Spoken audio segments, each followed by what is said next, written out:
Welcome to the number one podcast covering Michigan State basketball. The Final Four is not on the schedule. Join Rod and me, Eric, as we dive deep into the Spartans to get you prepared for every game.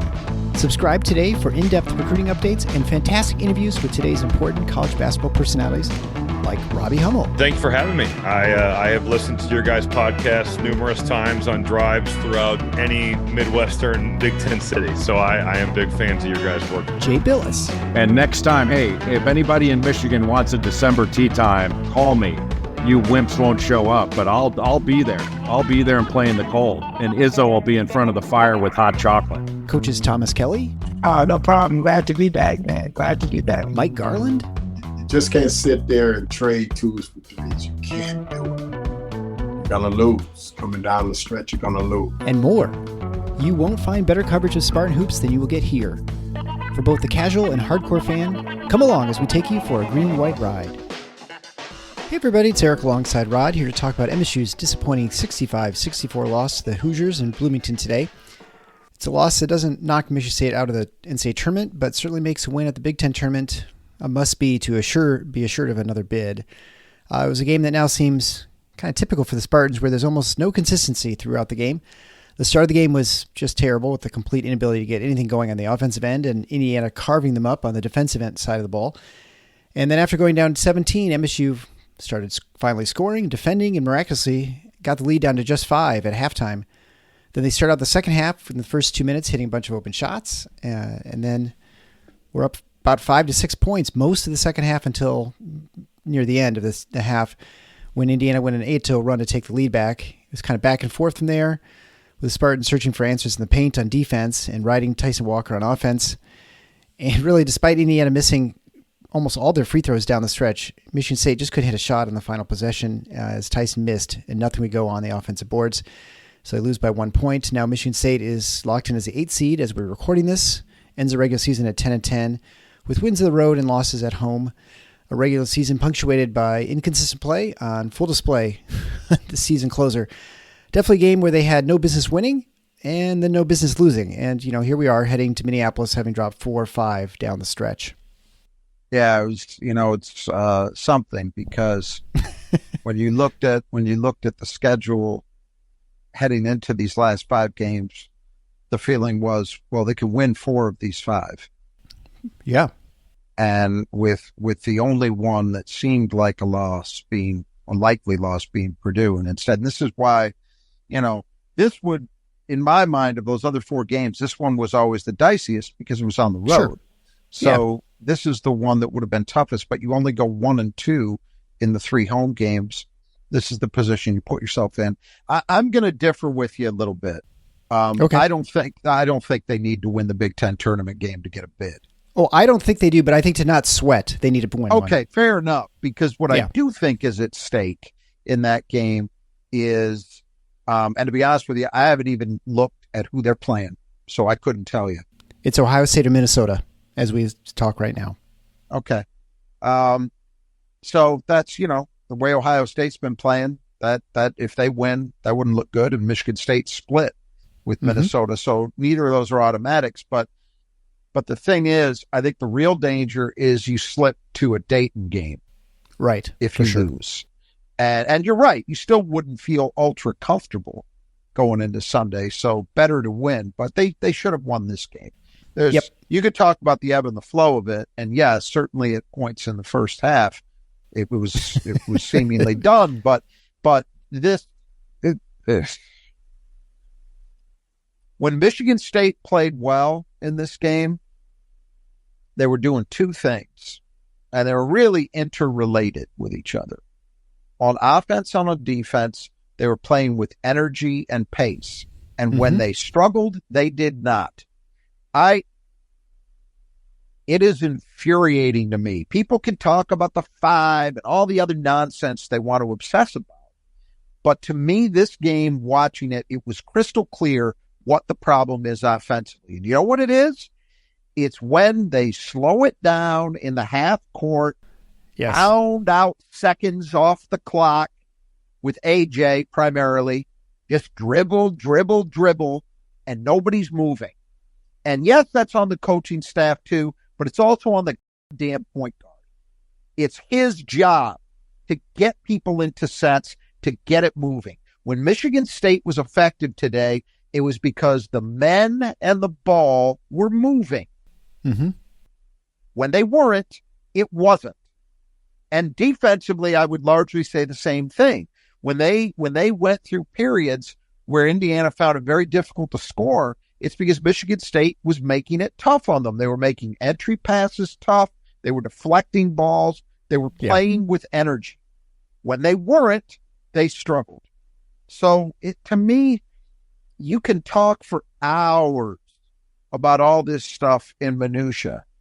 But the truth of the matter is, I think we're 30 whatever games in. That's what it is with this team. Mm-hmm. You want to play hard, you want to play with energy, you want to move, good things can happen. You don't, you're probably going to lose. Michigan State's offense down the stretch of that game was abysmal. And it was abysmal because they stopped moving. The ball stopped moving. Guys stopped moving. Now, maybe that's on Izzo. Maybe that's the particular plays he was calling led themselves to that, but I could see it coming. With about 5 minutes to go, they went into that stuff where every possession it was walk the ball up, dribble up top for about 10 seconds before anybody really does anything in the way of movement. And you wonder why you're in so many late shot clock situations. You wonder. You've wasted 2/3 of the clock, yeah. You've wasted all that time, and you're not going to generate the kind of looks that you want when you're playing that way. Very extremely frustrating to watch. I'm sure you can hear it in my voice. I'm frustrated just thinking about how damn irritating it is to watch that. And I don't know what the disconnect is. People want to get on Izzo about substitution patterns and who he starts at the 5 and all this other stuff. You want to get on him about something that actually matters? Get on him about that. Yeah. Get on him about the fact that way too often this team cuts 180 degrees away from where they are most effective, which means they play slowly. Bo Ryan's Wisconsin is not coming through that door. That is not this team. Move the ball. What is the difference? Because I feel like when Trey's running the point, does he just attack more? Does he not wait for the screens? And AJ's always kind of waiting for the screens to come up to. I don't know. I mean, he's definitely directing traffic. I can't see everything when I'm on TV sometimes. It's not even just waiting for pick and roll to come though. It's sometimes just oftentimes not getting into the sets. Now look, that's on other guys too. Sure, yeah. But my point is that is just as we would say for an offense in football that cannot get, and I hesitate, let me take that step back. I loathe cross-sport comparisons, but here I think it makes at least a little bit of sense. It is just like in a situation with an offense where if you are repeatedly getting expired play clock situations, you're going to eventually say that's on the damn quarterback. It's his job to get people set. And if they're not getting set, you want to see him going after people and tearing them a new one so it doesn't happen again. Well, I don't ever really see that. I see AJ, the one biggest difference between he and Trey Holloman is that Trey Holloman will pretty consistently look to push the ball into the forecourt. Yeah. AJ doesn't do that. There's a lot of slowing it down. There's a lot of take your time. Does not cut to the benefit of this team. It just doesn't. I've seen enough. Rarely does that cut to the benefit of Michigan State. I remember talking about this.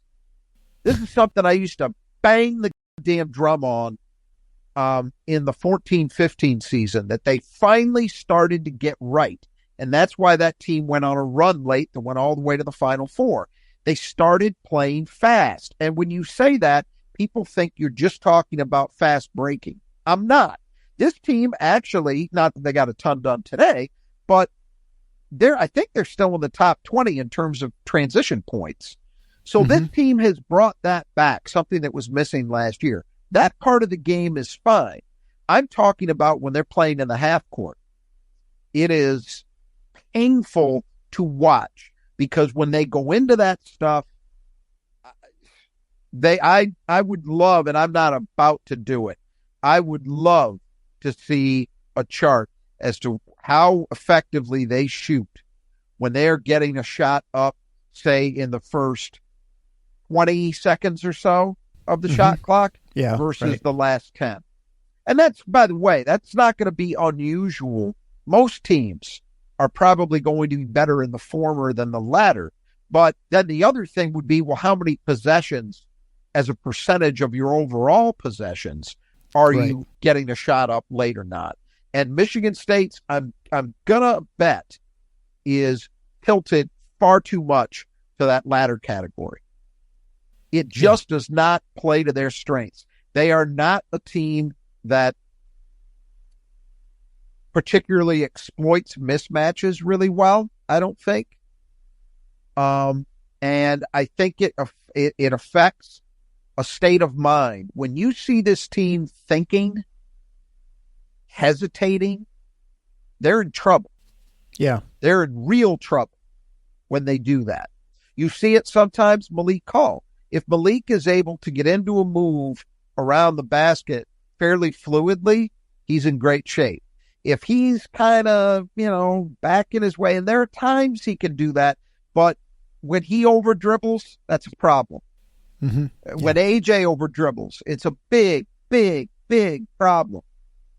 Those are issues. I'll even say, even though I think he's clearly their best one-on-one manufacturer shot guy, Tyson Walker falls prey to it sometimes too. That last possession that MSU had, I don't know what the hell that was. Yeah. That was not good. That was not good. I understand Tyson is capable of hitting that shot. That is not optimal. No, that is not optimal. What should have, and I'm going to contradict myself in a second. What probably should have happened there, in my view, is you work with him to pick and roll to try to get him switched on a big. Yeah. That is something that I think he could take advantage of, either blowing past that player or rising up and taking a less contested and easier jump shot than the one he took. Yeah. That was a terrible, whatever that was supposed to be. I hope to God that wasn't the intention. I doubt it was, but that was terrible. This goes to, I think, what I mentioned last episode, or maybe one or two back. I feel like the plays out of bounds, or the after timeouts, end of half, with the first half, they've been really, I don't know what the success rate is, but it's incredibly poor. It'd been pretty good. It had been pretty good for a lot of this year. I just feel like it hasn't worked very well. Not lately, but they've actually done. Maybe it's recency bias. Yeah, it is. But it hasn't been good lately. There's no doubt about that. And they haven't been in, the thing you got to remember is they haven't, mostly what you're talking about is end of first half situations. Yeah. Because they haven't been in many of these. No, but I feel like it looked like their end of half possessions too. At least, like you said, at least recently. And it's, and I guess the beginning of that game, I felt like, they didn't look like they were pushing, and they were moving pretty fast. They just were missing, and they had lots of good looks. I think, they just started missing everything. I don't agree. I don't like agree. Hall had a, open 12-footer then they had, the ones that looked in rhythm too. He was missing. They just kind of missed some. Yeah. That happened as the half wore on. I'm talking about the start of that game, the first 10 minutes or so. Yeah. Eventually they were even missing good shots, but they were the furthest thing from being hard to guard that you can be. Yeah. Well, they look like they did against Iowa. How does that happen? Well, that happens when you are not forcing a defense to move. Just contrast most of that first half with what you saw over the first, say, 10 minutes of the second half. Worlds apart in terms of the way the guys themselves were moving, but just as if not more importantly, the way the ball was moving. Yeah. Ball movement on this team, and for a team that's got a lot of good passers, it is maddening to me when you don't see them utilize that. And way too often that's been the case. They are just squaring guys up. It's very stagnant. The They're not a great pick and roll team this year. They just haven't been. And I think some of that is a lot of it is the quality of screening has not been good, but I also think the mentality has not been there on the part of the guards. But when they are bad, it's usually because they're really, really easy to guard. And why is that? Because they're not moving, ball's not moving. Yeah. Jim Spanarkel had it exactly right. When they got rolling and Tyson got hot, a lot of that, I didn't look at his numbers to see what AJ's, let me take a look here, to see what AJ's assist numbers. He had 6 and 0. So 1 turnover and 6 assists. A lot of those assists came, I think, off plays where he penetrated, the defense was drawn to him, and he was able to kick to Tyson. Mm-hmm. That's what we're talking about. It doesn't necessarily mean the ball is swinging back and forth around the horn, 3 times. It can be reflected in a lot of different ways, but that's good spacing. That's good use of the dribble to create a problem for the defense that's going to leave you with an open look. And in the second half, for a large part of it at least, until the end, they did a really good job of generating those kind of looks. Mm-hmm. And eventually, you mentioned they missed some open ones in the first half. That's absolutely true. They also, once again, were horrendous around the rim. Yeah. Early on. Absolutely awful. But they were generating good looks and getting good results from it because the offense was playing with pace and with intent. It wasn't this dribble, dribble, dribble. Everybody stand around. We get a half-ass screen up top that doesn't go anywhere. We reset. We do it again. And by then, you're down inside 5 seconds. And so you got a hand grenade on your hands. It's terrible to watch, extremely frustrating. And it's frustrating mostly because I think it's entirely within their control. Within their control. They can play differently. They just aren't. Yeah, and I guess, a lot of that, at some point, that is on the coaching staff. I mean, you see it again and again and again. It's on the coaching staff. Well, yeah, it's on the coaching staff, yes.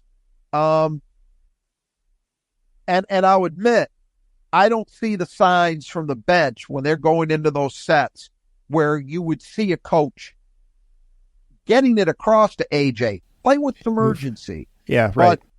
But for whatever reason, it's not happening. Yeah, I agree. And that's been a problem all year, and it's a problem right now. And if they don't get that solved, it's going to be one and done next week. And if they're fortunate enough to get into the tournament, it's going to be one and done there. If they don't play with pace, they can't win these kind of games, period. We'll begin with Brothers Justin Gutters. If you need gutter work done in your house, and it is spring, it's time to make sure that water stays away from your house. There's no better crew to talk to than the brothers. You can get a hold of them at the Final Fours on the schedule.com/support. There you can find links to the guys on the east side of the state and the west side of the state. They'll take care of everything, do fantastic work, whether you're residential, commercial, big jobs, small jobs, clean things out, repair it, replace it, whatever needs to be done, the brothers will take care of it. The player that Michigan State needed to keep in the gutter this game was Kaleo Ware, and he only had 28 points on 13 of 19 from the field, 1 for 2 from 3, 12 rebounds in 37 minutes, 2 assists and a turnover. I guess they did good defense on the free throw line. He only had 1 of 6 from there, but otherwise they had absolutely no answers from him. No matter who they put on him, I don't feel like anyone really slowed him down at all. He's come miles in the last 4 weeks. This is why he was rated where he was coming out of high school last year.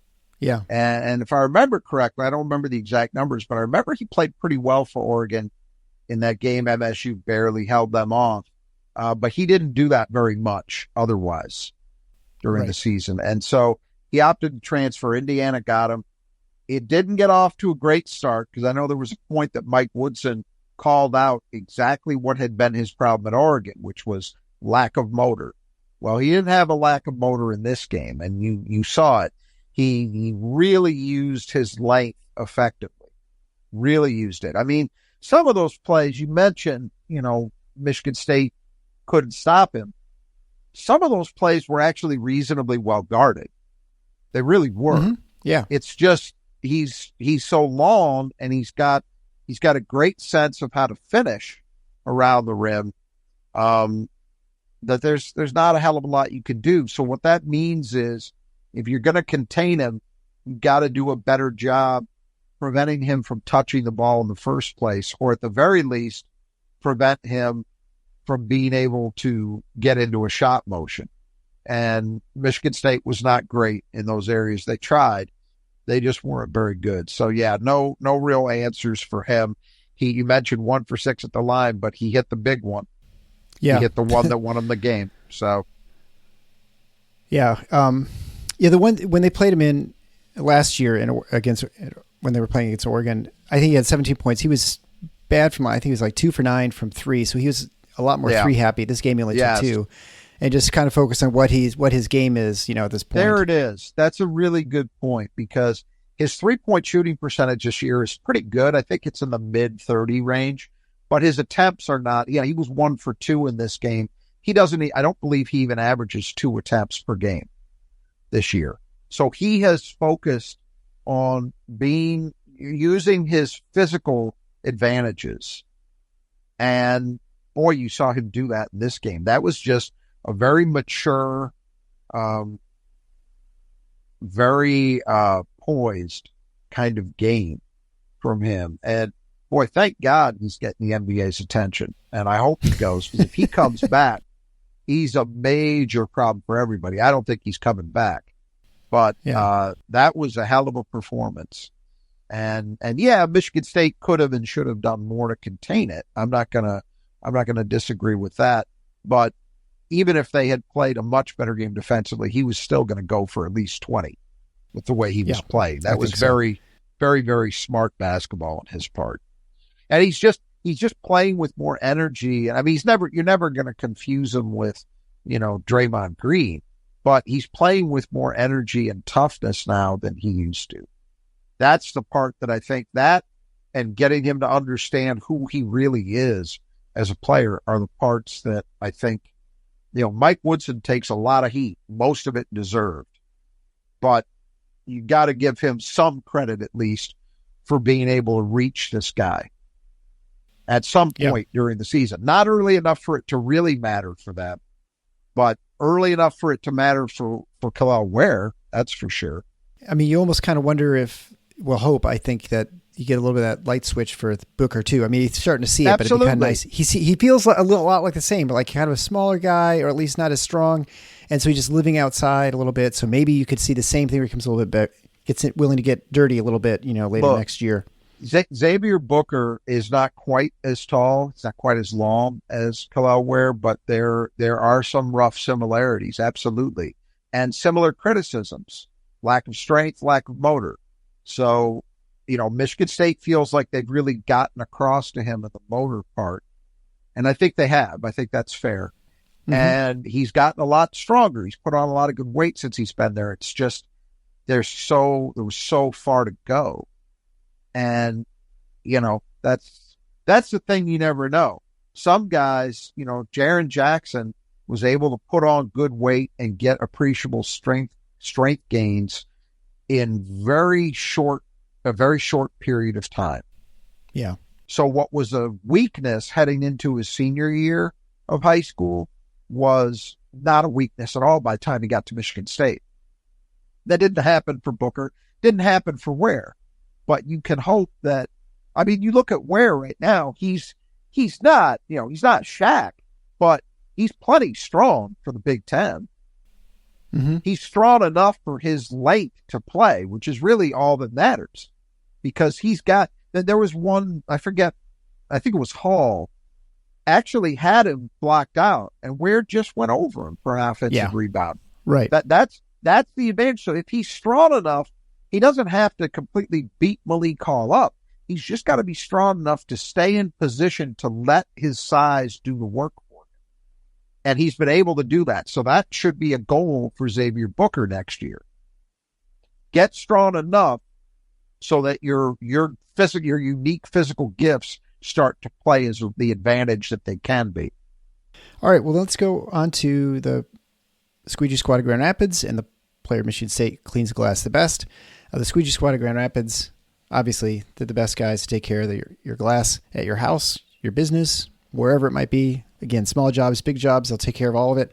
They should be your first one to contact when you're looking for taking care of that sort of stuff. They can also, you can power wash your house, and it is probably the time that you've had a lot of mud splatters and stuff and gets dirty over the winter. So it's a good time to take care of all that stuff, get all spiffed up for the summer. You can check it out at the Final Fours on the schedule.com/support. There you can find a link. 15% off. You mentioned Rebound when you get your estimate, and they'll come out and take care of it real quick, and they have great pricing as well. All right, so you had Malik Hall, I had Mahdi, and that is, I believe, going to be the last time Mahdi Sissoko is going to be selected for the cleaning the glass, as he used to be automatic, and now he's almost a complete no-show. I think he played 6 minutes or 7 minutes and had 4 fouls and no rebounds or anything. I guess he had a dunk. So Malik Hall had 7, but also did Cooper. So that means that you get half a point. So now we're tied 6.5 to 6.5. So now you get to live with a half point. So, right. Right. Is this overall? Are we taking this into the postseason as well? I assume. I think so. All right. Well, yeah. So I there's no reason to stop. Hopefully, we're going to at least each get one crack at Malik Hall. Yeah, let's hope at least once, maybe more. Although it is hard to imagine this team stringing a couple more than 2 or 3 wins at the most in a row. But who knows the way this team plays. Yeah, I think. Well, we'll talk about. I guess maybe just go on before we go into that too much. Let's just talk about the keys of the game. Those are brought to you by Nudge Printing. Summer's coming. It's time to get some T-shirts, get some Michigan State gear. Football's gonna be starting pretty soon before you know it as well. So you want to make sure you get all that stuff. Maybe you want a big wall decal. You can get those also at Nudge Printing. They get 20% off if you mention Final Four. Type that in at the coupon code at checkout. We'll finish our tabulations for the Big Ten predictions as far as the final standings. I know that no one is even close to having Michigan State in 8th position, but a lot of people got Purdue at first. So I'll have to kind of figure that out, and then we'll get the prizes in. That's always with Nudge gift cards. I wore my Nudge stuff yesterday. Super comfortable. The best stuff. My wife wore it today going to the gym. I don't know. You can't beat the stuff. If you've not had a chance to check out their stuff, they got a huge selection. So go to nudgeprinting.com and pick some out today. All right. So the first key of the game was the glass. Indiana has a terrible rebounding team, which means, of course, that they can rebound well against Michigan State. So they got Michigan State had 12 offensive rebounds, which was not bad, a 30% rebounding rate off 40 misses. Unfortunately, they gave up 12 offensive rebounds to Indiana off 30 misses, so that gave them a 40% offensive rebound rate. And they were just killing them, especially in the first half. Early, and I feel like they're, as usually is the case, they're all critical ones, and they actually ended up outscoring Michigan State 12-9 as far as second chance points. So the board's not the advantage we'd hoped Michigan State would get, and so I don't know. There it is. Yeah, not great. I mean, Ware and Renault between them had 6. Yeah. So those are guys who did some real damage, and they seem to be often, particularly Ware. I'd like to see it. I want to say he scored on all 3 of his. I feel like they scored. Yeah, right. Yeah, they were all right at the rim. Some of them were just. It's at times it's defensive breakdowns. So I can think of one. Forgetting who it was that threw the shot up. Somebody throws a shot up, and it might have been Anthony Leal, and Carson Cooper had to come over to cut him off at the rim and at least contest it. Okay, but that means you've got Jaden Akins and one of the other guards trying to keep Ware off the court. It's just not going to happen. But that's because there's a defensive breakdown that leads to that. Mm-hmm. So some of it was that. Some of it was Michigan State's defense. And then some of it, especially early in that game, I just felt like Indiana just out. They're playing hard. All the things we've been talking about the last 2 games, Michigan State gained rebound, and, it was a team effort. Everybody was going hard out the window. Yeah, I think they're just getting outworked. I mean, and there's someone had a screenshot of there are 4 Indiana players that are outside the 3-point arc. There's one guy who's Babako. It was a disgrace. And everybody else was inside the arc for Michigan State. He takes the shot, and he gets the rebound almost perfectly in the middle of a triangle of Michigan State players. That shouldn't ever happen.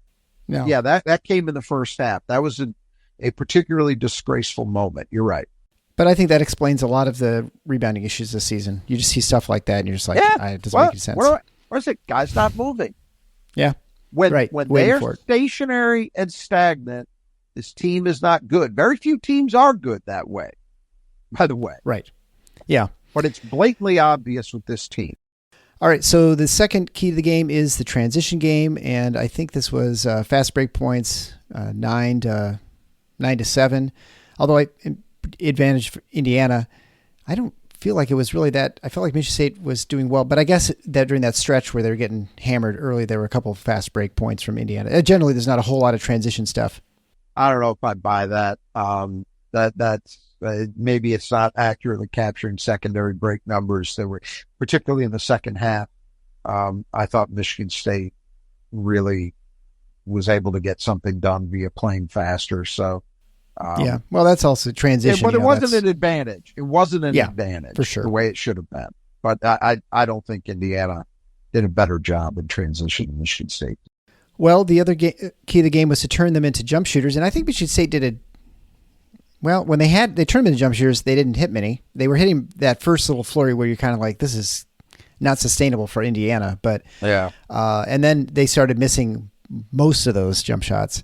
But then they just were smart and just going into Ware and Renault to either just kind of bully their way in for post scores. I would say that was not a good enough job. Yeah, wasn't a good enough job. Indiana was 6 for 17 from three. That's probably about at the furthest reaches of what I would say would be ideal for them, particularly with Galloway out of the lineup for most of the way with some kind of knee injury. And we didn't get any clarity on that. He had ice on it, which is strange. Yeah, I don't know. I don't know what happened. But they didn't do it. Was I talked about how during those periods where Michigan State was effective defensively, what were you seeing happen? Well, you were seeing them deflect a lot of balls. Yeah. You were seeing signs of activity from Michigan State, and too often they were just a little too complacent in terms of letting Ware and Renault get easy touches. And that's the whole deal. This Indiana team does play pretty good offensive basketball inside the arc. Mm-hmm. Yeah. And we knew for obvious reasons. Coming in. We saw it. Yeah. Right. And so you look at those guys, I mean, between them, 44 points. Two guys. I mean, that's it. Yeah. You needed to do a better job at forcing them into, let's say, late clock situations where somebody on the perimeter has to jack up a shot. And the things that were happening to Michigan State at times because they were stagnant offensively. Michigan State needed to force a little more of that from Indiana than they did. And to your point, they were doing that end of the first half, beginning of the second half. Yeah, they were doing that absolutely. with Indiana. And then absolutely. Yeah. Then it got to a more comfortable pace and rhythm for Indiana coming back. It is interesting too, college basketball, I don't know, pros are like this a little bit, but college there's so much more momentum that seems to be affect the game than just where you get these huge runs one way or the other. And then something inexplicably ends it and then it goes the other direction. And I mean, certainly easier at home. And so that Indiana with that 8-0 run, that really was kind of the end of Michigan State. To turn the 7-point lead into a 1-point deficit. Exactly. Yeah. But because they got back in the game there, they were able to get the lead back. I mean, and they had opportunity. Let's not forget, Michigan State not only had that possession at the end to try to win it, they had a possession before that. Yeah, with the game tied, where Tyson missed again a tough shot, a shot he can make. And then Carson, not ideal. And then Carson gets the offensive rebound and just forces it up. I mean, he had AJ out. But kick it back but that's out. Not. Yeah, kick it back out. Kick it back out. Kick it back out. I mean, that's the mantra should be for those guys pretty much always. Yeah. Because they've been so inefficient trying to finish. And I know that's far easier said than done. You also want guys to be aggressive. So if they have an easy opportunity there, they don't turn it down. They convert it, you know. It's a fine line to walk. But, yeah, you'd love to have that one back.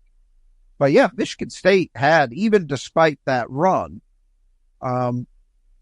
Michigan State had, and honestly, that was 2 threes, one from Mabako, who's become an okay shooter, one from Xavier Johnson, who's a terrible shooter. And you saw why. His form is atrocious. But he manages to guide it in, and that's literally what he was doing. Guiding it, not shooting it. But it fell. Well, that's where that momentum thing, right? Like everybody's hitting things, and then you kind of like, oh, he's going to hit this, and certainly sure enough, he did. Shooter hit it, but that's. I mean, I don't think that was. Might have felt like a turning point. Michigan State had many opportunities after that. It's not like Indiana pushed it out to 8 or 10, and MSU was scrambling to get back from there. You know? No, I guess my point is just that it felt like that was a turning point in the sense that Indiana started feeling like they could win again. I mean, it looked like they were kind of like a beaten team, and then they got re-energized. And maybe, it's also a point, or shortly, right around there, that I think Michigan State started to get really stagnant again offensively. They were good enough defensively, and they got enough out of their offense to hang around and still have a chance to win. But, man, you did not see a lot of that same offense that we saw for the first, say, 12 minutes of the second half in the last 8. Yeah. It was a different deal. Yeah. All right, so the fourth key of the game was turnovers. Michigan State did a great job of turning Indiana over. They had 12 steals in this game. And, they turned the ball over 10 times. Indiana had, I think, 16 turnovers. The one thing I'd say, we're talking about that 8-0 run, I feel like 3 of those turnovers in Michigan State were during that run. I mean, I think they had like back-to-back turnovers or something like that. Maybe I'm misremembering that. But no, there was a segment. That was a segment in the first half. Okay. Where they had that. They weren't live ball. They were just like inopportune times, like the one where Malik Hall just like trips over his own feet, and the pass off the back of Trey Holloman's head, or I don't know. Yeah, but at the same time, Michigan State was able to turn some of that stuff into productivity. They had 17 points off turnovers. Indiana had 10. So that was the thing. Even with the rebounding difficulties, it wasn't an absolute slaughter. It just was very disappointing that it wasn't an advantage. But the turnovers Michigan State took, what was it, 10 more shots from the floor? No, 10 more. 8 more shots from the floor. Yeah, and it's not like it was like because of free throws. I mean, Indiana had some free throws. Michigan State had the advantage. The difference was they shot so poorly. And again, sub 40% against that defense, man, that's on you. That's not them. That's on Michigan State. Because you saw at the end of the first half and beginning of the second half, I mean, Indiana's defense was terrible. They weren't going hard through screens or around screens. They're just lazy all over the place. And then Michigan State made themselves hard to cover, but Indiana was really, you could tell they're bad. You could tell they're not a good team. If you move, and if the ball moves, you will break them down. And that is exactly what we saw during that stretch, and we'll call it the middle of the game, where Michigan State's offense was really clicking. That's exactly what happened. Indiana's defense is not good enough to recover against that stuff. If you are playing with pace and intent, it's hard for them. MSU did it, just not long enough. So the fifth and final key to the game was the threes. This is, I don't know. I guess we'll say, Michigan State ended up shooting 8 for 25 for 3, which is not terrible. That's probably, 32%. It's not good enough. And Jaden was not good, 2 for 9. And I would say almost all of those wide open threes that you expect him to hit. I mean, at least half of them. He should have had a couple more. And then, AJ was 2 for 3. 25's too many. 25's too many. That's you can say that they're open shots. Okay, but and we've talked about this in other games, you also have to acknowledge that sometimes that's not all of it. You know, Jaden right now is not feeling it. No. So for him to take 9 threes, even if they're open, probably not optimal. Probably not what should be happening. Now, I understand shooters shoot. You have to have confidence. You have to have that mentality. And this also can be used to cut back against what I've been beating on about this whole discussion, which is they've got to play fast. Well, part of playing fast is you don't turn down good shots. You take right. And so I get all of that, but at the same time, it just feels to me like 25 for a team where they were this whole day was not, because then you could argue there was that stretch early in the second half where Tyson and Jaden a little bit got rolling. Other than that, they spent most of the day not particularly dialed in. And so when that's happening, you would like to see a different balance in it. Now, 8 made threes is okay in terms of just sort of a raw number. It certainly was a better performance than we saw against Northwestern. But I just think it felt not a lot, but just a little bit like settling, a little bit at times, which again, I understand to some extent could be used to contradict my overall point about them needing to play faster. Yeah. But, you know, you could still play fast and not take those shots. You could pump fake and you could look to go by somebody, or you could just from that position, you could just look to attack. But it just felt, that balance just felt a little bit off to me. Yeah. Well, especially a lot of those with Akins where even offensive rebounds toss out to him. I mean, there's no even shot fake. There's maybe the guys on the bench. Right. So if he goes in, drives true. in, he's just going to get in trouble from the baseline. I guess you can say what it mostly comes down to is just they didn't hit enough of the open looks that they got. I think that's it. And I can buy that. It's just when I look at those attempt numbers, that's a little higher than Michigan State likes to get. That's what I'm saying. Normally they're more comfortable. They're comfortable in the 20 range. You start getting out to 25, that's a little bit outside of what they normally do. But you're right. Most of it is those are. Yeah, they were rushed, and but even Malik's 2, I thought were good looks. They're ones that you want him to take. He just missed them. Yeah. And AJ inexplicably hit 2 out of 3, and ones that I did not really want him taking, but he did. But I hear you. So, I think, the other thing, which is not a key to the game, but always is a key, is how well Tyson plays. 30 points, 11 for 21 from the field, 4 of 8 from the 3, 4 of 4 from the line, couple rebounds, 3 assists, no turnovers, 3 steals. I assume this game his groin wasn't bothering him. I'm not quite sure if he's injured, if he's not injured. I mean, I think you made the point a while ago that it's probably more a shooter's problem than it is anything else. He looks fine.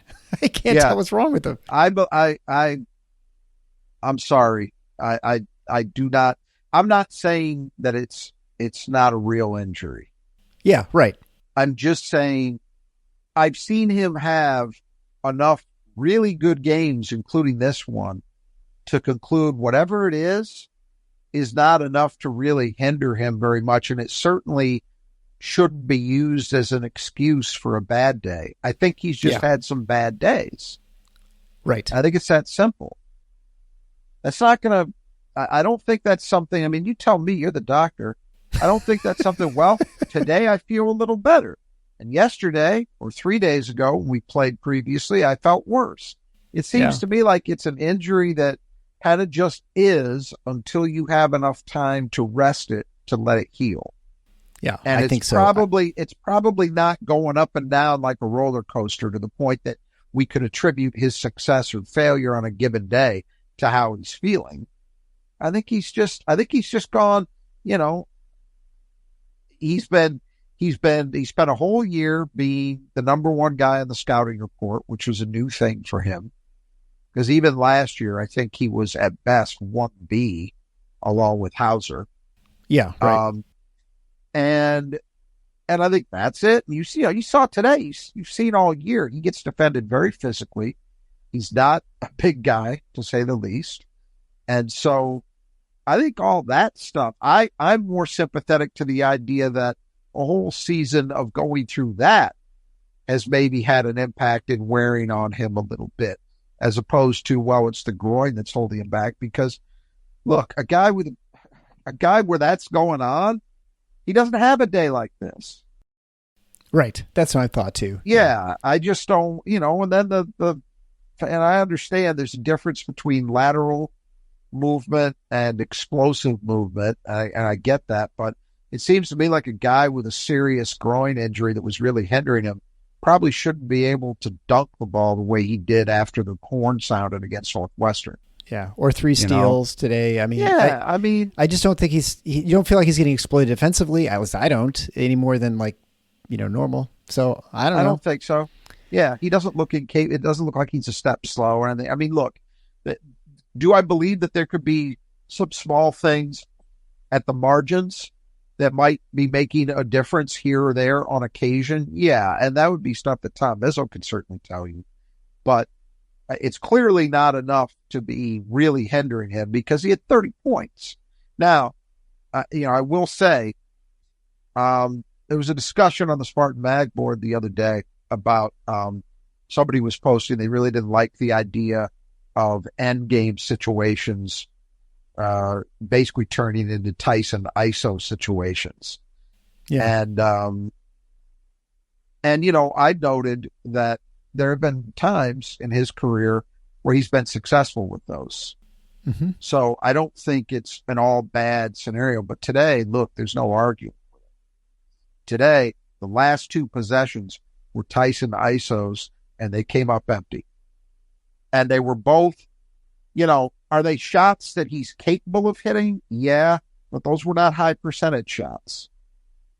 I would have, in those situations, I would have preferred him, as I said, Michigan State could do what they did in one of those scenarios historically where it worked with Tyson 2 years ago against Purdue at Breslin, where they got him in a pick and roll isolated on Trevion Williams. Yep. And he just sized Trevion Williams up, used his quickness and his handle to create enough space, and nailed it.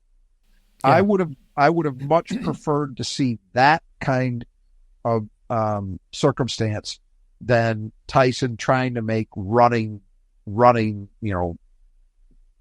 half jumpers going to the rim. He's limited just because he's just not really big. Like if he was 6'6", in that play, it gives you more options and opportunities to score, get fouled and stuff, but he can get easily blocked if he gets in too deep, right? I don't want to be too critical, because he did it in this game. He's clearly capable of making those types of shots. Mm-hmm. I'm just saying, when it's tied, a minute to go, you've got the ball, and then you're down 1 with whatever it was, 14 seconds left.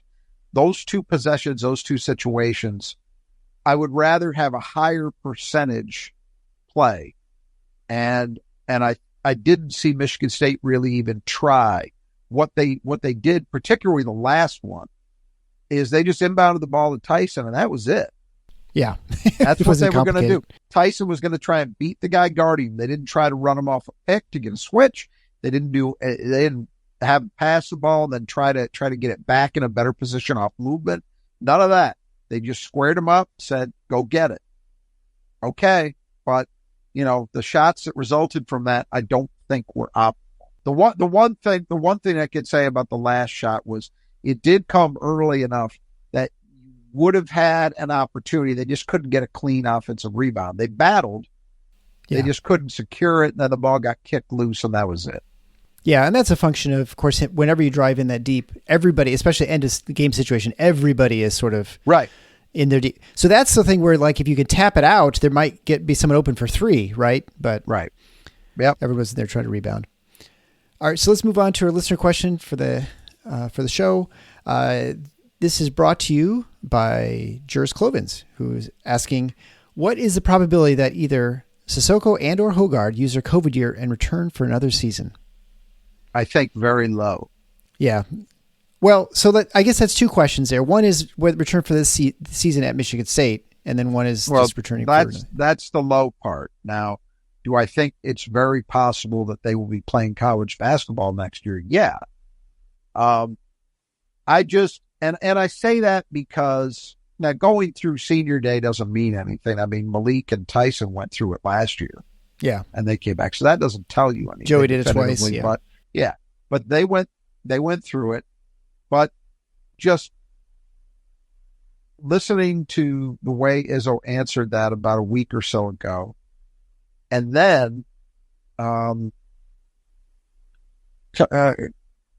taking into account the way Michigan State has assembled their roster, and recruited, I just think, in Marty's case, look, and we think we've had him on our show a couple times. We think the world of him as a kid, but last year at this time, I would have been vehemently defending what Marty Sissoko brought to the table for Michigan State, because I think he had become a pretty damned effective defensive player, a good defensive rebounder, and a guy who could at least give you something on lobs to the rim, which had totally disappeared. Yeah. Some of that's on the guards too, by the way, but it's totally disappeared from Michigan State's game. And with him especially. And it's hard. It's impossible for me to make the claim that this year's version of Marty is giving them enough in those other areas that it makes up for the fact that he's not really an offensive threat. So, given that he's a senior, and the other two guys are juniors, now I don't know what happens with them either, but my thought would be probably Michigan State looks to add a big in the portal. Now, could that mean that they also lose one of Carson or Jackson? Yeah, it could. But I think Marty, I'd be very surprised if he was back for that reason, that I just, we're at year 4, and I just don't think the trajectory is where you would expect to see it. With AJ, obviously AJ Hoggard, if he were to hit the portal, would be a very hot commodity. There would be a lot of programs out there that would look at AJ Hoggard and say, I could squeeze more out of this guy. And who knows, maybe they'll be right. Sure. Yeah. But I think at Michigan State, when you look at how they've built, you've got Jeremy Fears coming back. You've got Trey Holloman. You also have Jace Richardson coming in, who is very capable of playing some point minutes. I'm not saying that's what I expect him to be exclusively by any means, but he's capable of playing. So you've got 3 guys who are capable of playing that spot, starting with Fears, who, again, assuming that he checks out 100% physically, which I've heard nothing to the contrary, that he's progressing exactly as they would have expected. It's time. It's time for this to be his team. Turn the keys to the program over to him. If you keep AJ, you're hindering that. You're hindering those younger players. And what is the exchange? The exchange is, maybe AJ gets it for a full season. Like, I thought AJ played pretty well today. Yeah, I thought he was. I agree. Other than the fact that, again, I put a lot of the responsibility for that stagnancy on him. But when Michigan State was flowing, AJ Hoggard was really good. I thought he was pretty good defensively. Yep. This was not a bad day for AJ. But the constant won't he play the right way is just, I'm saying this just from my own perspective. 4 years is enough. And we could say with some honesty that as Michigan State fans, we are very spoiled. We are spoiled because, for the most part, we have seen good to outlandishly good play at the point guard spot. Very rarely. I mean, you think about it over the years. What are the down years for Michigan State? Well, you'd say since they started going to NCAA tournaments, well, maybe the 01-02 season. Well, yeah, all Marcus Taylor did is lead the league, and I believe he led the league in scoring and assists. People forget that. So their best player was their point guard. The 05-06 season, coming off a Final Four, he still had some talent. Drew Neitzel was the point guard of that team. He wasn't yet great, but he wasn't bad, and he became very good the next two seasons. You go on and on and on. Michigan State has had exceptional play at that position. And we've now gone 4 years which corresponds to A.J. Hogarth's time here, where point guard play has been suboptimal. Spotty? Yeah, suboptimal. I'm saying that as an overall thing. Have there been periods where it's been really good and you thought maybe the light had flipped on? Absolutely. A.J. Hogarth in the NCAA tournament last year was fantastic. And he's had other periods. He's had periods this year where he was playing very, very well for a short period of time. But the problem is you never got that consistency. You never were able to say, oh, he's figured it out. He's exactly the player he needs to be, and nothing's going to shake that. That's just not the case. It's never been the case. And so to me, I think it's time. If I were guessing, and it's merely a guess, I would assume that he will go in the portal and go somewhere else for a fifth year. And again, he might, I can't wait. And if you don't hear the sarcasm in this, check again. I can't wait for the endless updates on whatever A.J. Hogarth's production is at his next stop that Michigan State fans are inundated by other Michigan State fans. Because it's possible there's enough there that he could figure it out. But, and I was looking to acknowledge this. I tend to think my assumption, my default assumption is that is something that is only solved by AJ himself. But there's always the possibility that just a different voice reaches him in a different way than Tom Izzo did. Yeah. I think Tom Izzo is generally really, really, really good at getting through to guys to max out the best versions of themselves as players. But we'll see how it goes. I can't rule out that maybe some other program, some other situation, some other method is what's needed to get AJ to reach his top level on a consistent basis. But yeah, I don't expect either one of them. Could you imagine him in the Big Ten? Like I'm trying to think of programs, maybe at Maryland or something like that. I'm trying to think where he might end up. Yeah, I mean, who knows? Who knows? Anything's possible these days, right? I wouldn't even venture a guess because I honestly can't remember. I don't think he'd go to Michigan. But, no. But his recruitment was at a high school, which sometimes gives you clues. But it's so long ago, I have to go back to refresh my memory who else was really in that. Because that was one that I'll admit I didn't take seriously because they already had Jalen Terry. So I didn't think they were going to sign A.J. Hogarth. And then he committed. It caught me by surprise. Probably shouldn't have, but it did. He's obviously from Pennsylvania. So you would think if there's a desire to go home, well, that opens up the Big East. And I mean, a lot of those places you could imagine. Maybe the A-10, certain schools in the A-10. I don't know.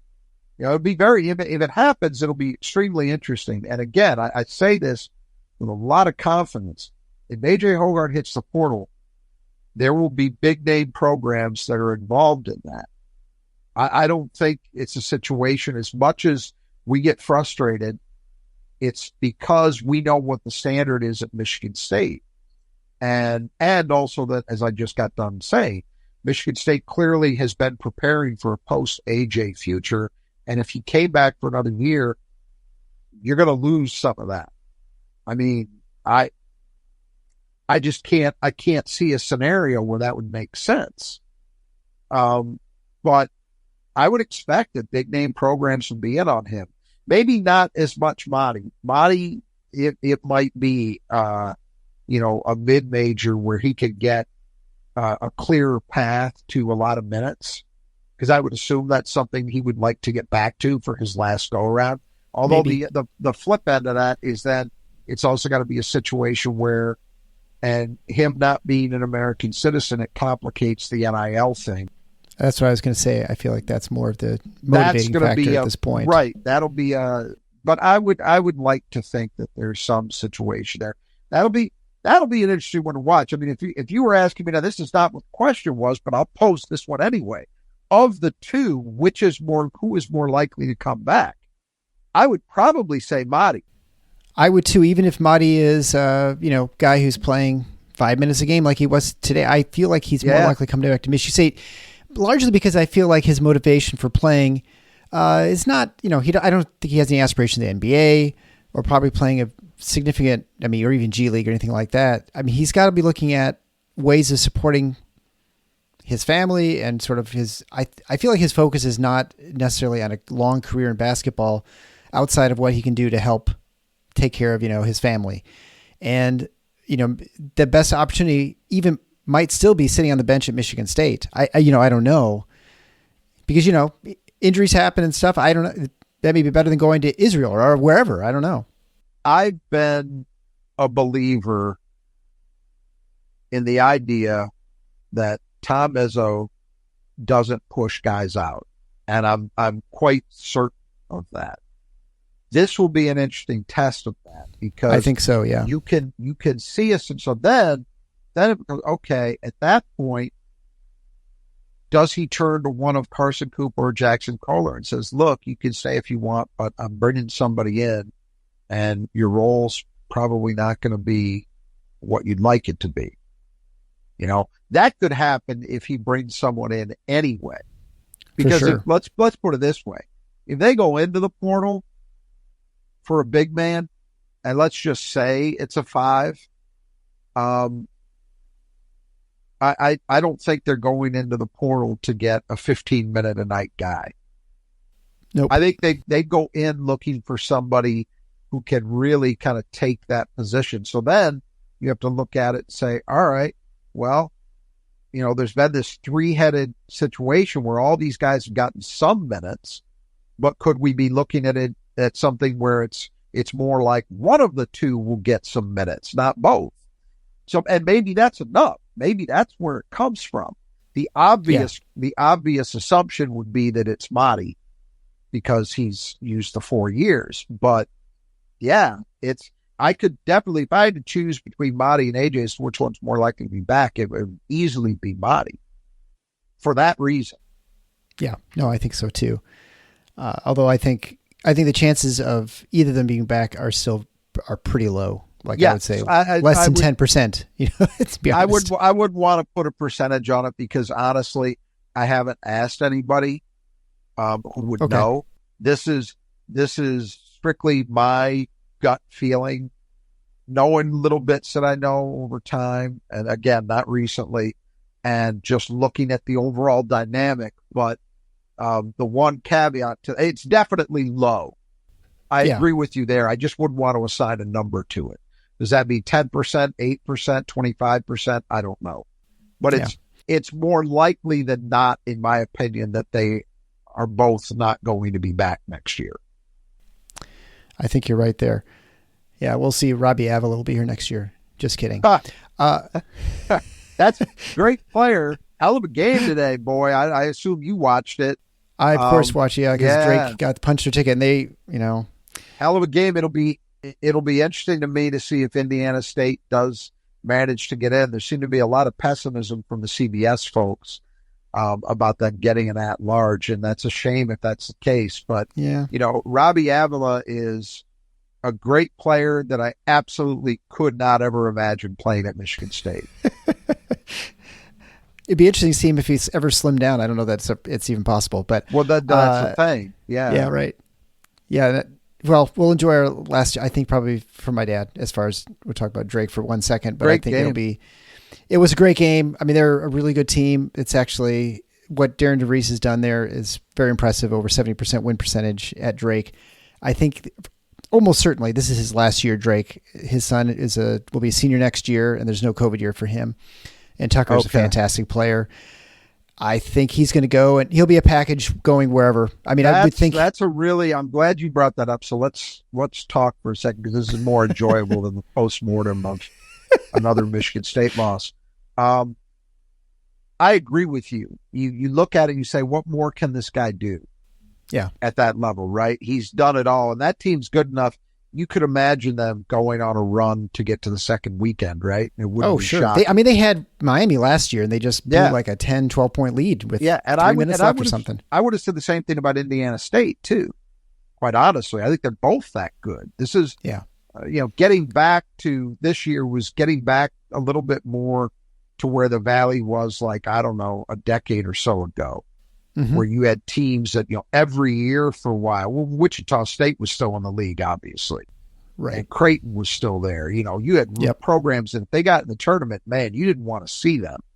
And that's what it feels like. But you make a really good point, because DeVries not only has a great coaching track record, but he's got a son who is a legit, you put that guy on a high major roster next year, you might be talking about an All-American. Oh, I think so. As a senior, Yeah. And so then the question becomes, where's the open job? Now, I look around the Big Ten.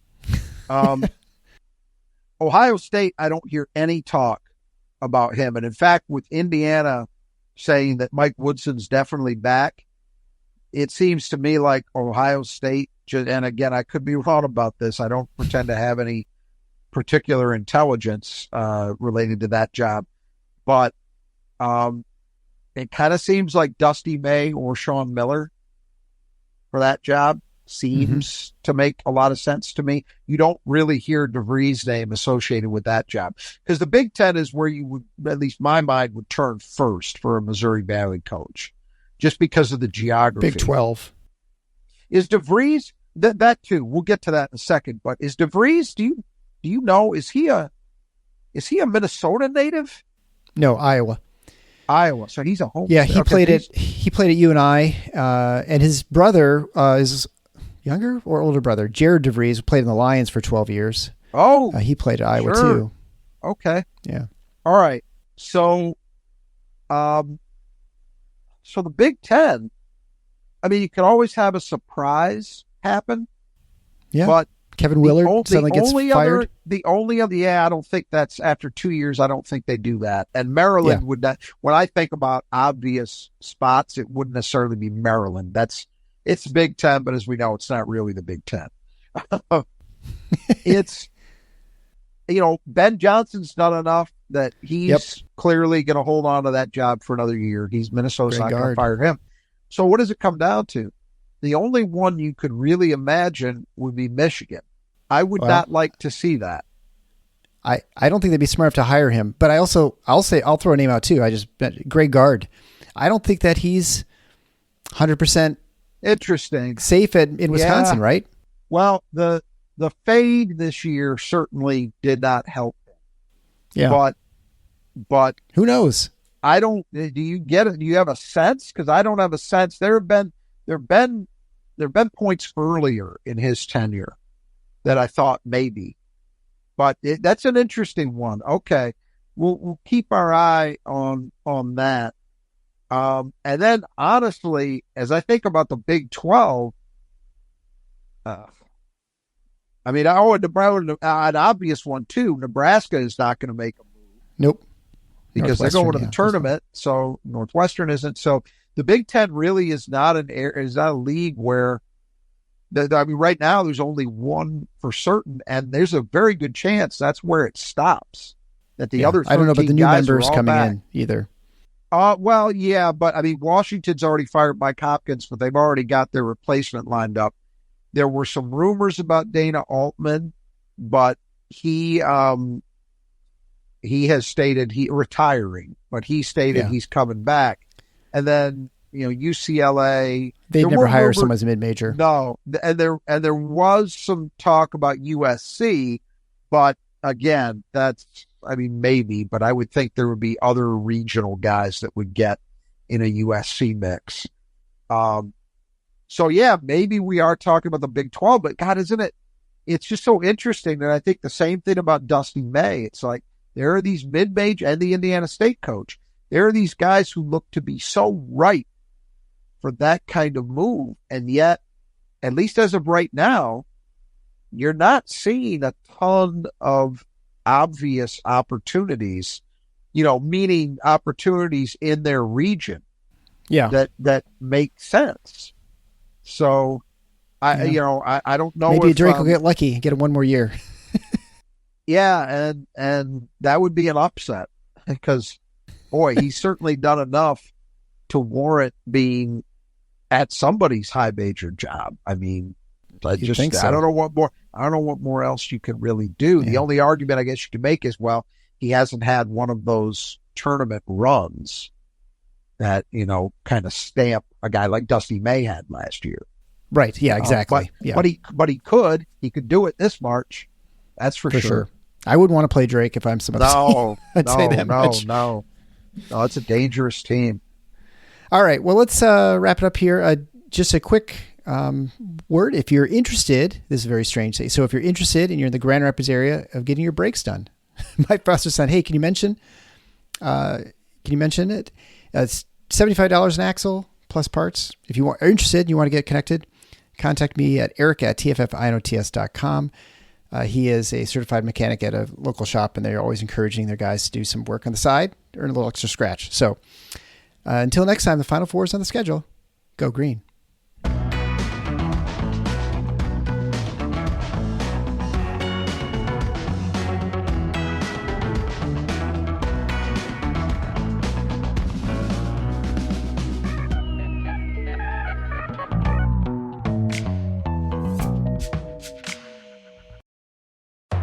At Giant Eagle, you may have spotted the Stacker. With uncanny MyPerks ability, she stacks up the perks to choose either dollars off or up to 20% off her entire grocery bill.